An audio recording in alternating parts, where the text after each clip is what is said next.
Let's get started with the setup process. If you're on iPhone, you'll find WhatsApp in the App Store. And for Android users, it's available on the Google Play Store. Just search for WhatsApp and install it.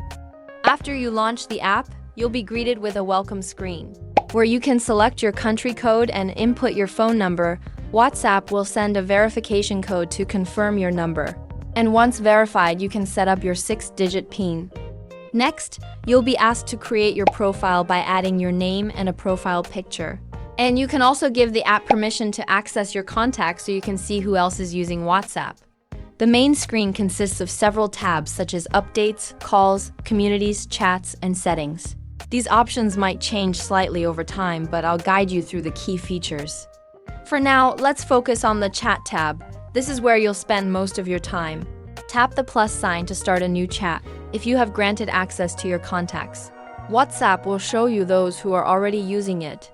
If you don't see someone, they probably aren't on WhatsApp yet.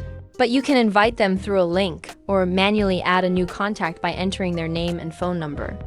Once you've added contacts, you can start chatting. And for group chats, you can tap the new group option and add multiple people to your conversation. WhatsApp also offers broadcast options for one-to-many communications. Now let's dive into the features within a chat. You can send text messages, share images, videos, and documents, and even share your location or contact information by tapping the plus icon. You'll also find fun features like sending voice memos, sending stickers and GIFs, which can be downloaded in the app if you don't already have them. You can also press and hold a message to reply, forward, copy, or delete it, including the option to delete for everyone as long as the recipient hasn't already seen the message. For those using voice or video calls, WhatsApp offers these features for free. Whether you're calling someone one-on-one or in a group, simply tap the phone or video icon in any chat to start. And during the call, you can adjust settings like muting the mic or turning off the camera. Moving on, the Calls tab lets you see all your WhatsApp contacts who are available for voice or video calls. You can also start group calls or add new contacts. Under the Communities tab, you can create or join groups focused on specific interests. And the Updates tab lets you post status updates visible to your contacts, just like a social media story. In the Settings menu, you can adjust many privacy and security features, including who can see your profile picture, status updates, and more.